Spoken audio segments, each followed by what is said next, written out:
আসসালামু আলাইকুম। প্রিয় উচ্চ মাধ্যমিকের শিক্ষার্থীরা, আশা করি তোমরা সবাই ভালো আছো।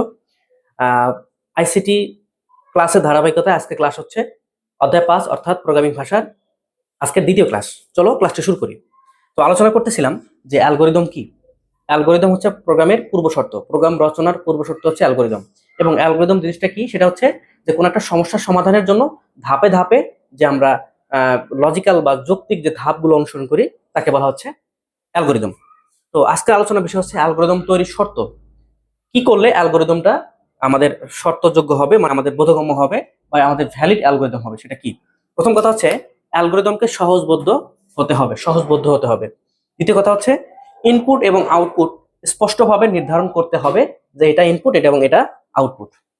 ৩ নম্বর হচ্ছে অ্যালগরিদমের কোনো ধাপের পুনরাবৃত্তি হবে না এবং প্রত্যেকটি ধাপ স্পষ্ট হতে হবে যাতে সহজে বোঝা যায়।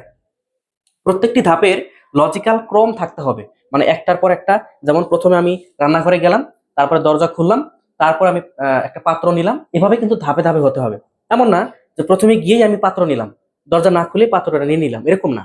এটা কিন্তু লজিক্যাল নয়। ৫ নাম্বার হচ্ছে সসীম সংখ্যক ধাপের সমস্যা সমাধান করতে হবে। সমস্যার সমাধানের ধাপগুলো যেন সসীম হয়, মানে সীমানার মধ্যে থাকে, যেন অসীম না হয়ে যায়। অ্যালগরিদম ব্যাপকভাবে প্রয়োগ উপযোগী হতে হবে, সবাই যেন এটা প্রয়োগ করতে পারে এরকম সহজবোধ্য হতে হবে। এবং অ্যালগরিদমের কোনো কম্পিউটার কোড থাকা যাবে না বা লিখতে কোনো প্রোগ্রামিং ভাষা ব্যবহার করা যাবে না, বরং অ্যালগরিদম এমনভাবে লিখতে হবে যা একই ধরনের প্রোগ্রামিং ভাষার জন্য ব্যবহার করা হয়। মানে অ্যালগরিদমটা সহজবোধ্য হতে হবে এবং একই ধরনের প্রোগ্রামিং ভাষার জন্য ব্যবহার করা যায় এরকম ভাবে লিখতে হবে। আচ্ছা, এটা গেল অ্যালগরিদম তৈরির শর্ত। এরপর সেটা হচ্ছে অ্যালগরিদম তৈরির সুবিধাগুলো কি কি। দেখো, একটি এটি একটি ধাপ ভিত্তিক উপস্থাপনার ফলে সহজে প্রোগ্রামের উদ্দেশ্য বোঝা সহজ হয়।